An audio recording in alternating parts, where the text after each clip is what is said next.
Hello students, शिक्षा academy to the point में आपका स्वागत है। आज मैं आपके लिए क्लास 12th माइक्रो इकोनॉमिक्स से संबंधित मोस्ट इंपॉर्टेंट क्वेश्चन लेकर आया हूं।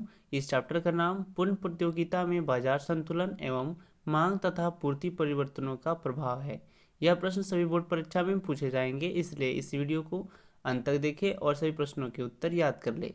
यदि आप इस चैनल पर नए हैं तो सब्सक्राइब जरूर करें ताकि इस तरह की महत्वपूर्ण प्रश्नों की जानकारी आपको समय समय पर मिलती रहे। तो चलिए बढ़ते हैं पहले प्रश्न की ओर। पहले प्रश्न में पूछा जा रहा है कि संतुलन कीमत के निर्धारक घटक निम्नलिखित में कौन से हैं? वस्तु की मांग, वस्तु की पूर्ति, ए और बी दोनों या फिर इनमें से कोई नहीं। तो आपका सही उत्तर होगा विकल्प सी, ए और बी दोनों।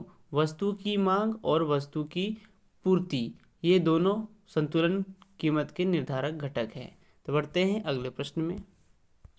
अगले प्रश्न में पूछा जा रहा है कि निम्नलिखित में किसके अनुसार किसी वस्तु की कीमत मांग और पूर्ति की शक्तियों द्वारा निर्धारित होती है?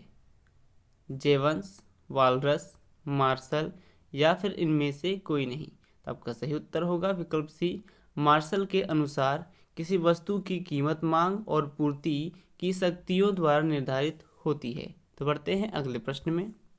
अगले प्रश्न में पूछा जा रहा है कि कीमत उस बिंदु पर निर्धारित होती है जहां वस्तु की मांग अधिक हो, वस्तु की पूर्ति अधिक हो, वस्तु की मांग और वस्तु की पूर्ति बराबर हो या फिर इनमें से कोई नहीं। तो आपका सही उत्तर होगा विकल्प सी, वस्तु की मांग और वस्तु की पूर्ति बराबर हो। तो बढ़ते हैं अगले प्रश्न में। अगले प्रश्न में पूछा जा रहा है कि पूर्ण प्रतियोगी बाजार के लिए निम्नलिखित में कौन सा कथन सही है?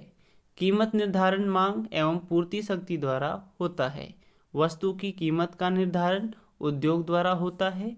उद्योग की प्रत्येक फर्म कीमत प्राप्त करता होती है या फिर उपयुक्त सभी। तो आपका सही उत्तर होगा विकल्प डी, उपयुक्त सभी। पूर्ण प्रतियोगिता बाजार के लिए ये सारे कथन सही है। तो बढ़ते हैं अगले प्रश्न में। पांचवें प्रश्न में पूछा जा रहा है कि निम्नलिखित में किसने कीमत निर्धारण प्रक्रिया में समय तत्व का विचार प्रस्तुत किया? रिकार्डो ने, वालरस ने, मार्शल ने या फिर जे के मेहता ने? तो आपका सही उत्तर होगा विकल्प सी, मार्शल ने। तो बढ़ते हैं अगले प्रश्न में।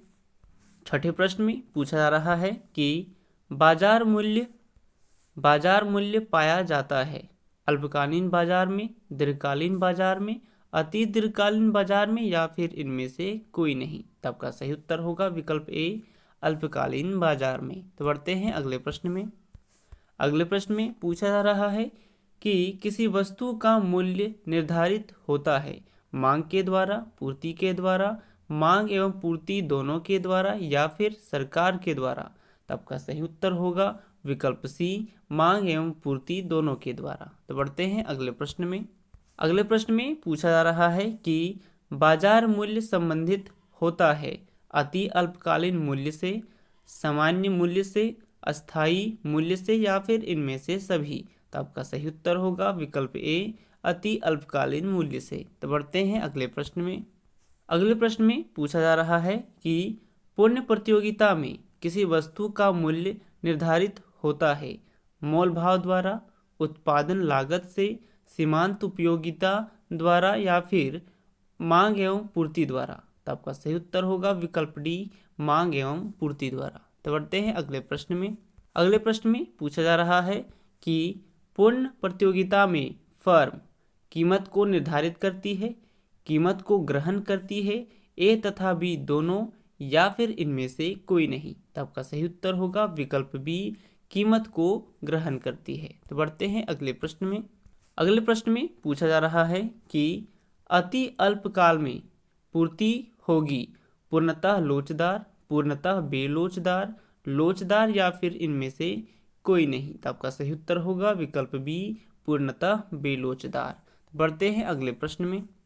12वें प्रश्न में पूछा जा रहा है कि एक पूर्ण प्रतियोगी फर्म को निम्नलिखित को सामना करना पड़ता है: स्थिर कीमत, स्थिर औसत आगम, स्थिर सीमांत आगम या फिर उपयुक्त सभी। तो आपका सही उत्तर होगा विकल्प डी, उपयुक्त सभी।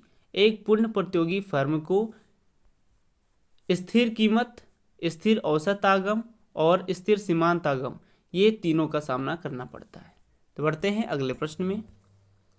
अगले प्रश्न में पूछा जा रहा है कि बाजार मूल्य को परिभाषित किया जाता है अल्पकालीन बाजार के द्वारा, दीर्घकालीन बाजार के द्वारा, अति दीर्घकालीन बाजार के द्वारा, या फिर इनमें से सभी। तो आपका सही उत्तर होगा विकल्प ए, अल्पकालीन बाजार। यदि आप इकोनॉमिक्स के पिछले वीडियो नहीं देखे हैं तो प्लेलिस्ट में जाकर देख सकते हैं। यदि यह वीडियो अच्छा लगा हो तो लाइक, शेयर एंड सब्सक्राइब जरूर करें और अपने विचार कमेंट करें। तो मिलते हैं अगली वीडियो में नए प्रश्नों के साथ। धन्यवाद।